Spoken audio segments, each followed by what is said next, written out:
Hello, everybody. Welcome back. I am so excited to have my next guest on the show, Ken W. Good. It's going to be engaging, informed, and a balanced conversation about criminal justice reform. Ken, thank you for being here, sir. Oh, well, thank you so much for having me this 7 o'clock or after evening, but I'm very happy to be here and it's nice to meet you and talk to you. Yeah, I appreciate it, sir. Now, before we get into it, I mean, can you tell the audience, some people probably know who you are, can you tell the audience what you do? I got to gave a hint at the beginning of the intro right there. And yeah, what do you do? How did you get into this, into the law? Because you're a lawyer. I gave it away, but go ahead. Well, I, I was, let's see, I was 35 years old when I got married, but I will say that my life really didn't start until I got married. So I Wow. would say probably the most important thing to know about me is that I'm married. She's also a lawyer, and we have two girls. Our oldest is going to be married 2 months from today. So we're in the middle of spending a whole crap load of money and getting ready for a wedding. We do like the young man. We like him a lot, so it's a good fit. That's good.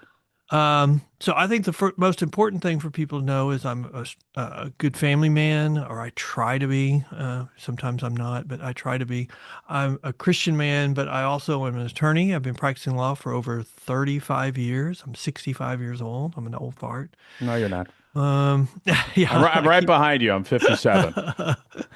but I've been doing this for a long time. I started out representing doctors in hospitals when they got sued, and then graduated from that doing all the appellate work for, our small office. We were in Tyler, but we were connected to a large firm in Dallas. So I started doing all of our appellate work. And so, I mean, I got a lot of opportunities. Argued my first case at the Supreme Court of Texas as a Wow. 4-year lawyer.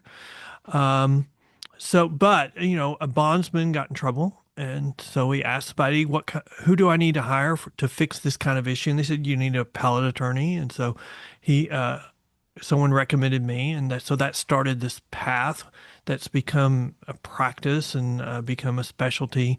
Uh, it goes hand in hand with my, appellate work because it's lots of legal issues.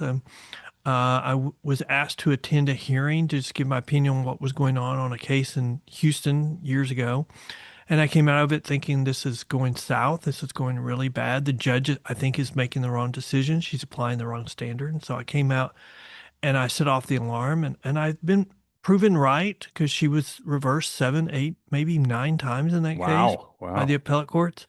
And so I just decided that we had to become experts on this area of the law because if we're not going to tell the story, then nobody's going to tell the Wow. story. And so I've written articles that have been published across the United States on the issues of bail reform, what's good bail reform, what's bad bail reform, and I talk about those issues like I'm sure we're going to do today. Yeah. And Yeah.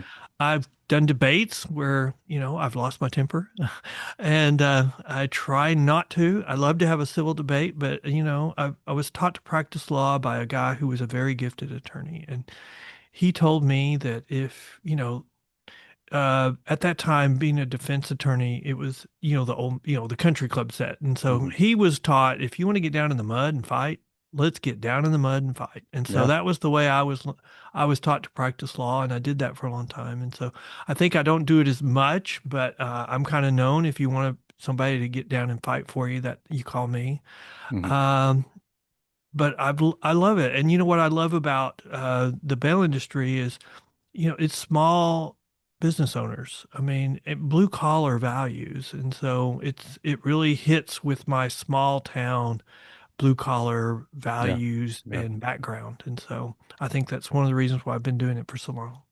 Well, thank you for the background. And yeah, I mean, bail is I know it's been on the national forefront for a while now. There's states, as you probably know, that are doing some crazy things with Yeah, bail. there's nobody arguing on behalf of the bail industry, really. Yeah. Nobody likes bail, but it's been around 200 years because it does one thing and it does it so much better than anything else. In fact, Hmm. it does it so much better that gets people to go to court that, the activists will just lie about it. And Yeah. so that's the big problem is, it's kind of hard to overcome the activist lies a lot of times. Yeah. Now, let me ask you this, Ken. When people hear cash bail, they immediately take sides. Before politics enters the room, what does the public need to know first? What do they need to understand about cash bail? I know about it, not obviously as much as you because I was a cop for a long time. But when people hear that, what do they need to know from an expert like you? There is no alternative that performs on the level of the private industry. Hmm. None. So let's compare numbers. So the private industry has a failure to appear rate of less than 10%. Cash bonds, which is just putting up cash with the court, is at least double that, maybe more. Uh, Simple release depends on how you call it in different states. Texas calls it personal bonds. New York calls it release on no bail. Hmm. California calls it release on zero bail. Has a 50, 60, 80% failure to appear rate depending on who you talk to. Hmm. And what does that mean? If a criminal case can't go forward without the body of, without the Yeah. defendant, except in very limited circumstances, if you start a trial and then they run. And so if you fail to appear, the case gets put on hold till you come back. And so Which could be uh, never. could Which be could, it could be an hour, it could be 2 hours, it could be 2 days, it could be a month, it could be never. And yeah, yeah, so failure to appear rates matter. And yeah. so the lowest failure to appear rate is the private industry, and it's not even close. That's the reason why it's been around so long. So I think that's the first thing the public needs to know. Second thing is the private industry doesn't cost the taxpayers a dime. Yeah. All of these things that they're proposing to take our place or take the place of the private industry costs a lot of money. The New Yeah. Jersey plan went bankrupt. They had to do a statewide tax increase to fund it, and it still Hmm. ran out of money. As a result of that, there's no proposal anywhere else in the country since the New Jersey plan where they're proposing anything like it because it's so expensive.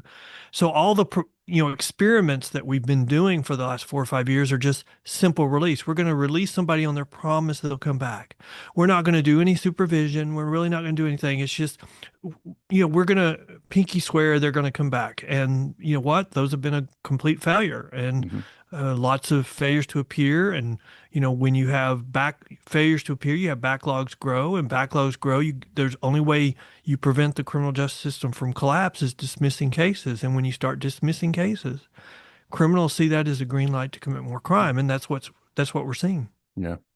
Now, for you, you started to talk about it a little bit. Can you explain the original purpose of bail in America and how it's supposed to function? You covered it, but Well, how is it?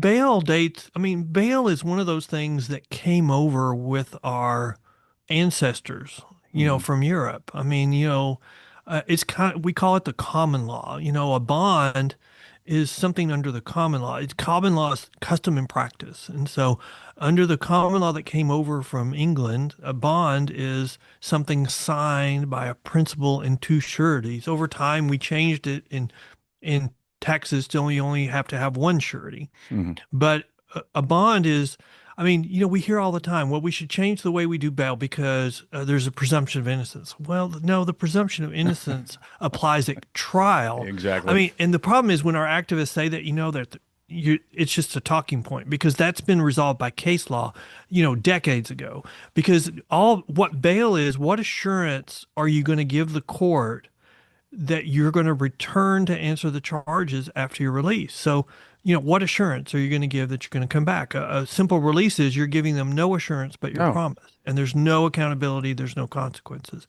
When the private industry posts a bond on your behalf, they're acting like an insurance company. They're Hmm. guaranteeing that they're going to pay the county or the court the full amount of the bond if you don't come back under Texas law. Um, and there are situations where you can mitigate, or there's time limits and stuff like that where you can mitigate because it's the quicker you get them back, the quicker the case gets back on track, and the quicker the victims can get justice. Um, so really, bail is what assurance that you're going to give, and we're guaranteeing appearance. So Yeah. we're guaranteeing that you're going to appear for court, and if you don't, then we're going to pay the ultimate price. At one point in time in our history, that price was the bondsman took the place of the defendant. Wow. for a very short period of time. But the rest of the time, it's been a financial consequence. So if you Yeah. don't show up for court, then the bond amount will get forfeited. Yeah. And then of course we all know that there are, depending on the circumstances, there could be no bail, depending on the Yes, and severity of the crime and yeah, but you other. know where the bail reform movement is doing is they're playing on people's sympathies, saying, we got to treat everybody the same. No, you And can't so treat if you're everybody the charged same. for theft and I'm charged for theft, we both need to be treated the same. And the problem is when you do that, and I could have a 10-year criminal history and you could be a first time Exactly. arrestee, and we need to treat people different based on their criminal history. And so these soft on crime policies that want to treat everybody the same, well, who takes advantage of those? Well, Gangs, the career criminals. criminals, organized Yeah. crime. I mean, they have figured out ways to make millions of dollars off of these soft on crime Yeah. policies. Yeah. Yeah. And the no cash bail, as you know, has become a national flashpoint. And now, in your view, Ken, I mean, are these policies contributing to, I think I know the answer, repeat offending and public safety concerns? Uh, Absolutely. or is They, oh, go ahead. yeah, there absolutely they are, and there's reports out there saying there are. And the problem is, the activists like in Harris County in Houston, Texas, they've done some court decrees for soft on crime policies for misdemeanors, and then they issue a monitor's report every 6 months saying, "Oh, there's recidivism is really low." The problem is the DA's issued a report just saying they're cooking the books on calculating recidivism. Same thing in New York, an assistant DA issued a report on recidivism, and their response is, "Oh no, no, no! Look at this!" And I did a podcast with him showing exactly how they're cooking the books on calculating recidivism to not be a problem, and they never say their policies are decreasing crime. All they argue is, well, it's not the cause of crime increasing.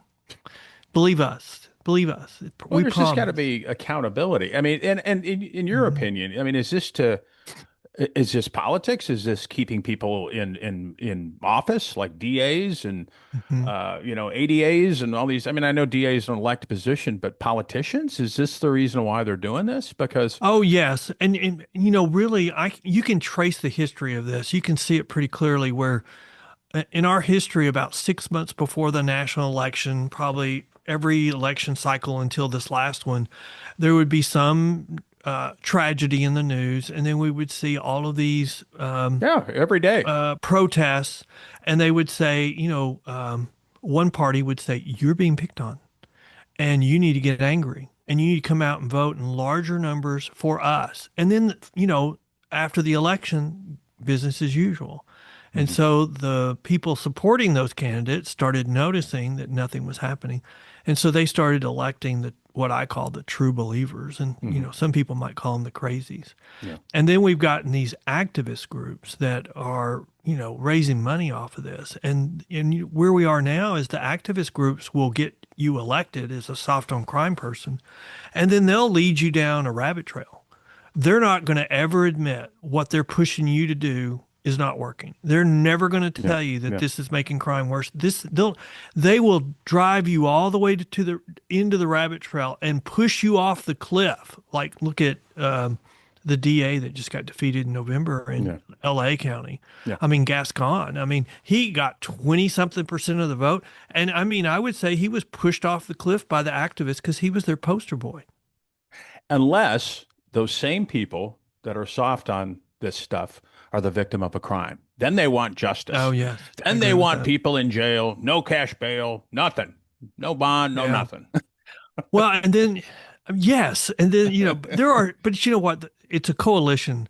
And part of that coalition are true believers. And then part of that coalition are troublemakers. The true believers, you know, yeah, I think they really fall into that category, and because they're the ones that are being taken advantage of. But as crime increases, the coalition, splits, and usually the soft on crime DAs have a very short shelf life, 1 or 2 elections, Yeah, yeah. and then they get defeated and Gascon, they get replaced with a law and order DA. And I think it's, in my opinion, Ken, you tell me, I would love to hear your thoughts. I mean, I think lawmakers, you know, not just in this particular area, But since we're talking about it, yeah, this area, we're talking about, I think they make decisions on bail policy based on ideology rather than practical outcomes. Would you agree? Okay, I'm going to say a little bit different. I'm going to say most legislatures don't have a knowledge about bail. Hmm. And, like in Texas, members of the House and the Senate get assigned to committees. And in the House, nobody wants to be on the Criminal Justice Committee that sees our issues. And so we usually end up with a lot of people that don't know our issues and a couple of people that do. And, from one party, the people that do are the activists. I mean, Yeah. we've got a legislator who's pretty well respected in the Texas House who every session files a bill that there should be a presumption of a personal bond for all misdemeanors in the state. Now, that would do substantial damage to the state if that happened. He files it every year or every 2 years since we're a biannual Yeah. Yeah. legislative session. Yeah. And I think I classify him as in the true believer category. He doesn't realize the damage he would do. But it just amazes me and that, Oh, I'm sorry. And what I was saying that for is he's considered an expert on bail in the legislature. So he's someone that, people look to as an expert. And I so I think that it's a topic where a lot of legislators have other priorities. And so sometimes the ones that are perceived as the experts are really activists in sheep's clothing. yeah, I mean, I agree with that. I mean, you're the expert, Ken. I'm just, an outsider looking in, but I just don't understand how this is. I mean, this is, a community, a national, issue because, I mean, it's just kind of the low hanging fruit. I mean, it just seems pretty common sense to me. Mm. If you go out there and commit a crime, a heinous crime, and you have a horrible record, a mile long, you know, there needs to be consequences to that. Why are we letting these people out? You know? Do you remember when the Democrats had a problem at the national level because their base did not want their presidential candidate to have Yeah. supported the Iraq war, and so Clinton did, and that was a problem. And when she ran against Obama, I mean, we're during that kind of time right now where you on one side of the spectrum to raise money and run for national office, you have to spout these issues, Yeah. which are essentially soft on crime policies. And if you were to stand up, there was a former judge who was a mayor who was a minority group on News Nation Town Hall talking about criminal justice reform. And she made the comment, until you have something that is a true alternative that has the same low failure to appear rate and same level of accountability because of all the supervision that the private industry does, till you have something that does that, then you don't have an alternative. If you said that as a national candidate or statewide candidate in pretty much any state, you couldn't raise any money Yeah. just by saying that. Well, I get it. It's politics, but it's Well, it's also policing your party. Can you yeah, it's imagine? We don't police our parties on, shenanigans. Look at Swalwell. He could do whatever he wanted to a woman, but he couldn't say, I support private bail. well, because they were protecting him for so many years. But Well, were they protecting him or they were getting him to vote exactly the way they needed well, him to exactly. vote because they were holding him by his, That's nose ring? that's what I mean is they were protecting him so he could vote a certain way. But I understand that, and I just I don't know. I get it. It's politics, and you're raising money, and you want to get elected, and it's a power grab, and I get all that stuff. It's just that this is an issue that affects each and every one of us, and like I said, it goes back to if whoever it is, Republican, Democrat, maybe they hate bail or bond until they're a victim of the crime, and then it's a different story. And then of course they want justice, and they don't want this person out, and they're going But to didn't we go stay. through the same cycle in the 60s where we Yeah. felt safe, we were forgiving in our laws, then we had crime increasing, and then we had a fight between the parties on how to address it, and one party refused to do anything, and so we ended up with a backlash with Mhm. Reagan and the war on drugs. I would say we've just done the same thing. Yeah. We've done the same thing with Trump 2.0 was a result of crime policy and immigration policy. Yeah. And if the public would vote one more election on crime, then both parties would reset. and the one that's out of whack would reset to be law and order. But we need one more election. I'm not sure we're going to get it. No. Now, there's a question for you. So, critics of the bail bond industry say wealth should not determine freedom before trial. How do you respond to concerns that traditional bail systems disproportionately impact low income defendants? Well, I would say, first of all, if you are in jail and you're a first-time offender, you don't have a problem getting out of jail. Mm, I think the biggest lesson of charitable bail funds and their experiment that has gone wrong across the country is that there's no first-time offender stuck in jail, contrary to what they argue. And second of all, if you've got a criminal record and maybe even an extensive critical criminal record, if the judge sets bond at an amount you cannot afford, it's not because you're poor, it's because you have a criminal history. yeah. And that's what's getting lost in the argument. We have protections for the poor, but once you have a criminal history, those protections don't trump public safety. Mhm. And I would go back to all of these things that we're doing are experiments. They're not been proven to be correct or work. Are you willing to spend twice the amount of money on the courts to double the number of courts so you can have a worse pretrial release system? No. And that's where we are. The public's not willing to pay for double the number of courts, so we have a shoddy system and we're having to dismiss cases, which defendants are seeing that as a green light to commit more crime because the activists won't admit what they're doing is not working. And it's interesting how states differ on this. We were talking about it Hmm. earlier. So you get a state like, so how is Texas in regards to this? I mean, I Oh, don't live. good. Texas is good. They're going the opposite direction. They're strengthening the criminal justice system. They're limiting the use of simple release and Florida's like that too. yeah, demanding or requiring the review of criminal histories before setting bail. And Florida has a statewide bail schedule set by the Supreme Court, which is conservative. So that's good. And then we've also limited the use of simple release. I already said that. And we just gave judges the ability starting January 1 to deny bail for certain crimes if the DA asks them to and they meet their evidentiary burden for certain violent offenses like Yeah. murder, capital murder. Yeah. And it's amazing how all these people in problematic states, we'll call them that are moving to states that have their crap together, like Texas, Well, and Florida, we still have the Nevada. fight. I mean, we still have the fight, but there's a lot of states that are rolling back. New Yeah. York has rolled back their bail reform three times, and Yeah. it's one of the big issues in the current governor's race. And but then you've got Washington State, which is currently looking to revise their bail system in the opposite direction by Supreme Court rule, and something that we haven't seen done probably in 3 or 4 years. And we had a spat of that before then. So the activists aren't going away. They're not No. giving up. Well, and if they, they'll move on to another issue after the bail.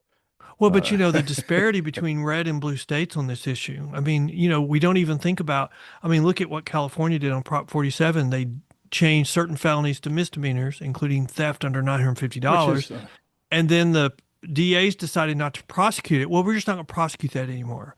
And so what happens? Shoplifting skyrockets. Stores can't withstand $25,000 a day being stolen. mhm. And they're saying crime is going down because it's not even a crime anymore. And so stores close, the crime in the areas skyrocket, and then you've got the Nancy Pelosi federal building telling employees to work from home. It's not safe to be in the neighborhood. And then you got commercial property values just nosediving, selling for 50 or 30% of their value. And you can't tell me these people aren't that dumb. I mean, they're not that dumb. They know what they're doing, but I don't understand it's one thing, the criminal aspect of it, which is huge. I mean, there's no accountability, but then there's the economic impact it has on Oh the yeah. state where I, people are moving out.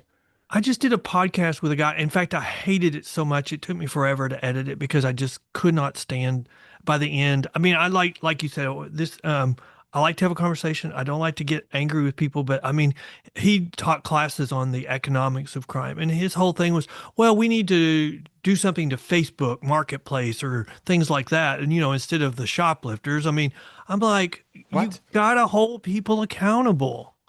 I mean, it's just And his argument was like, well, there's never a zero unless you want to be Singapore, you're never going to have zero crime. I mean, and there uh, they execute people for drug charges. I'm like, there's a big gap Yeah. between zero crime and what we're doing currently. It doesn't have to be one extreme or the other. I mean, obviously we want to fight crime. I mean, can you imagine? Yeah, it doesn't the economics of crime would say don't blow up any boats in the Gulf of America that are carrying drugs, but Trump obviously disagreed with that. And there's got to Yes. be some moral things about if we can keep drugs out of our out of our country. That I mean, we've decreased our overdose rate dramatically It's by that. huge. And it's deterrent. You know that. I mean, Yes. if we hold people accountable, like you mentioned the boats being blown up every other day. I don't have a problem with that. They're killing millions of people every year. And what does it do? It's a deterrent. Same with bail. Hmm. If you keep people in Yeah. jail until their court date, until they have to face the judge, that's a deterrent where the It criminals are is, going to but be the problem is if you go too far to the left, crime increases, the public's not going to stand for that. But if you go too far right, the public's not going to vote, I mean, not going to pay to hold everybody in jail. You got to find a happy medium. And the problem is, probably the private industry is a happy medium when you overlay accountability on top of it. Don't give somebody in Houston, Texas 17 bonds because they failed to show up 17 times. You just give them the same personal bond every time, simple release. I mean, give them one, give them two, and then after that, you hold them in court. yeah. I mean, the whole concept on, I've heard judges say, well, the Constitution demands that I release them, and so I can't make them. I have to release them. I have no choice. That's absolutely not true. That's been rejected by the Fifth Circuit as an argument made in the very case you were a party to. You're just Mhm. lying.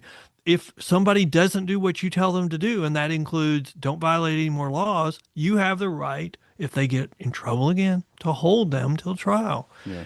And we just have, I mean, you know what? I had a chief deputy tell me one time. He went to court on a specific case, and because he didn't want him out of jail, and he sat there and he just waited. And when the hearing was over, the judge released him, but the judge called him up to the stand. I mean, up to the bench, and he said, "My party wants him released."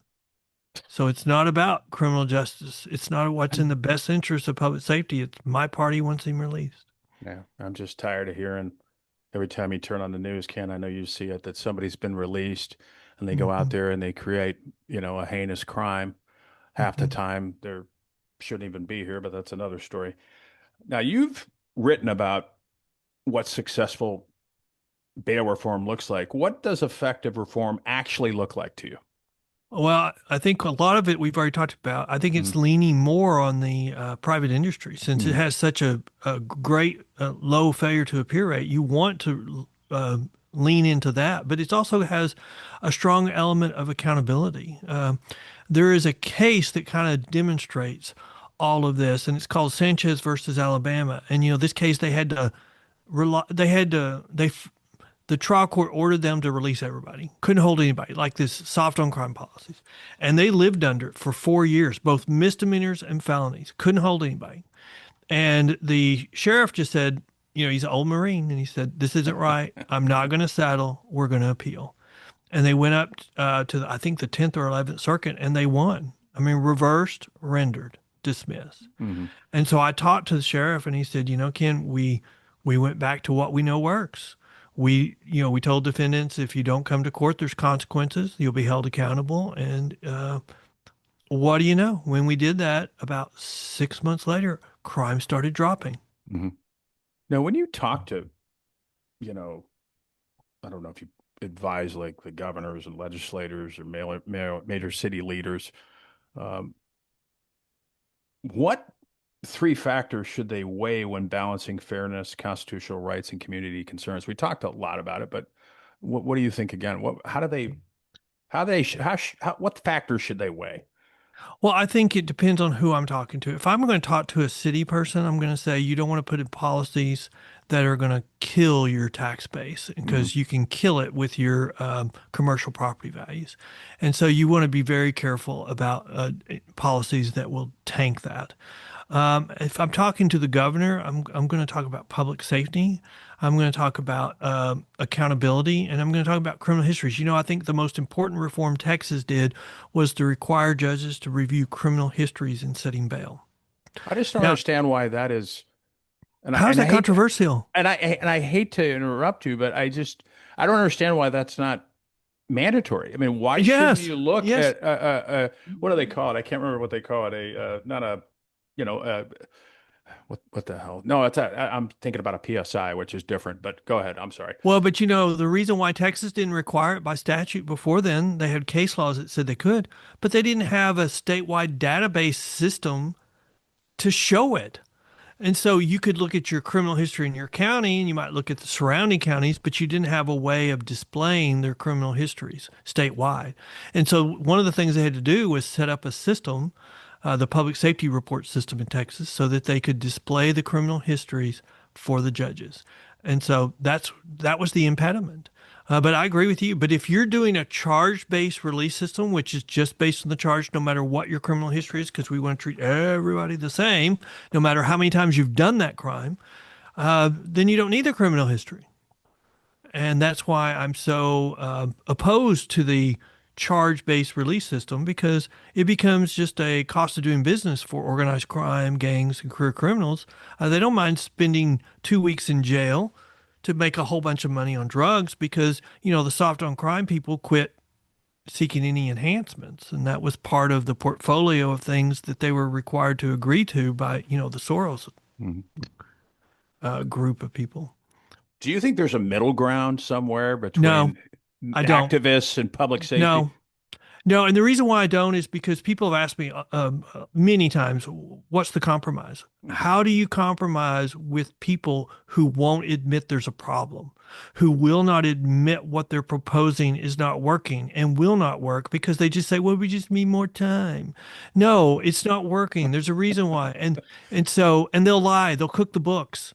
For years they were writing articles saying, bail reform is not increasing crime. You don't have to believe us. You just have to look at the FBI statistics. So last October, I wrote an article about why the FBI statistics were wrong because they were changing over to a new system. To be able to report to the new system, you had to buy new equipment, and the two largest police departments in the country didn't have the new equipment to report. And so, what do you know? 10 days later, in October, before the election, they updated the FBI statistics and suddenly showed crime increasing.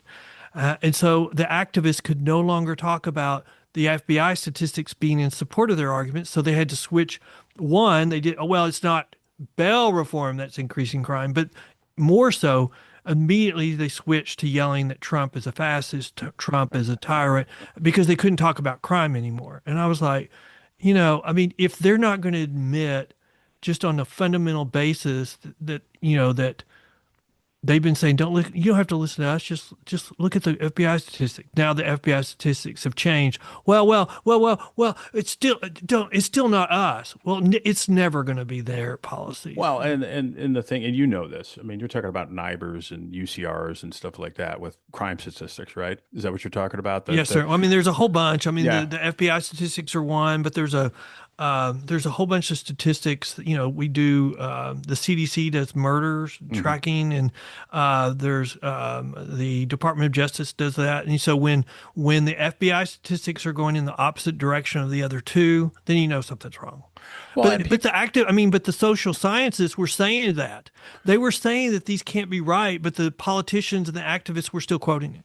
well, and there's, I've heard this before from people, and does every crime get committed reported to law enforcement? No. So what I No, was so no. what And we so have a closure problem we have too. a closure problem, but every crime doesn't committed. You probably know there's what they call a dark figure of crime, Hmm. and that is the crimes that aren't reported.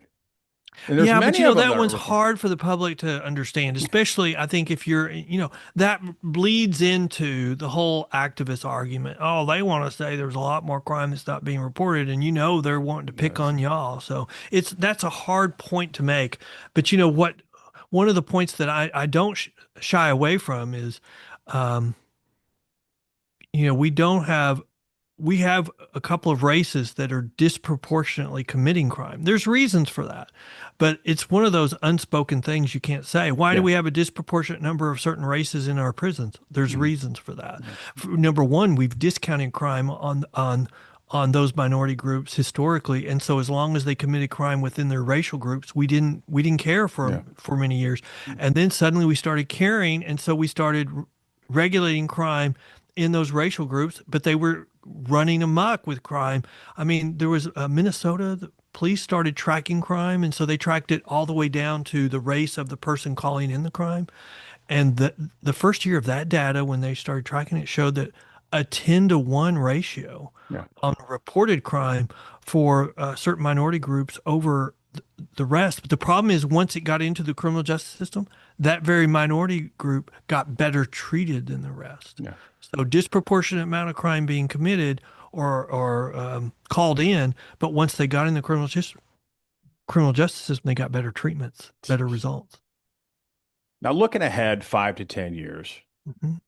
what do you believe the future of bail and pretrial justice in America is going to look like?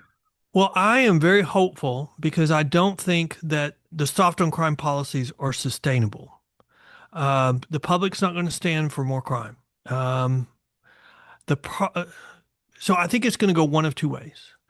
There's going to be a bigger and bigger separation between the red and blue states, and you're going to have public safety in, you know, one color of states, and you're going to have chaos, declining tax revenue. You can already see that You we're can kind see of that. getting Yeah.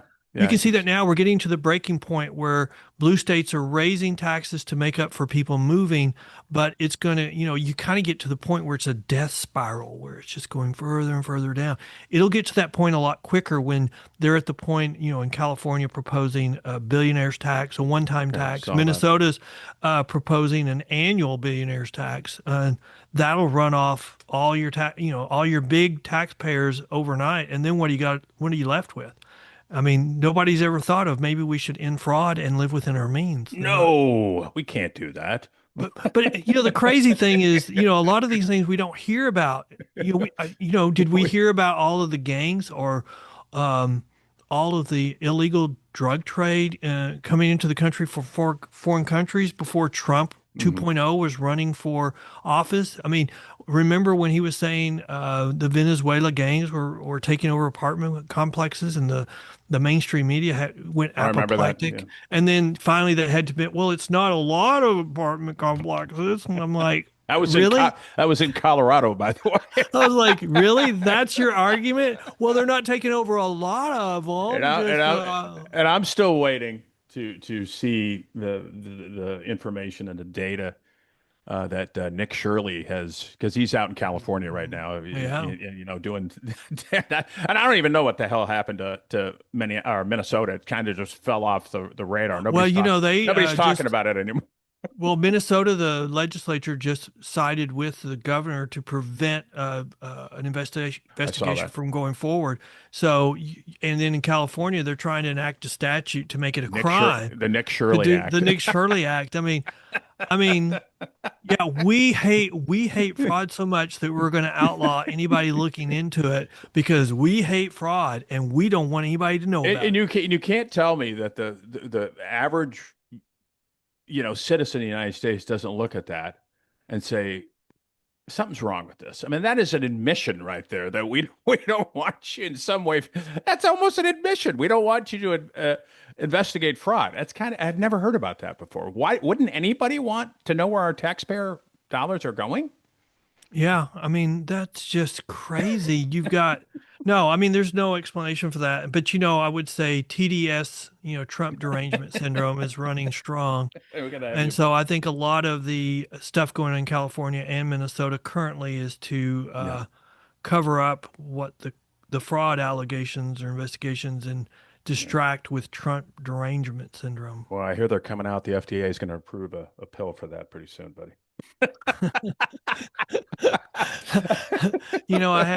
I had a former pastor that retired and he lost a little bit. But the way he lost it is he started running Yeah. and he couldn't stop.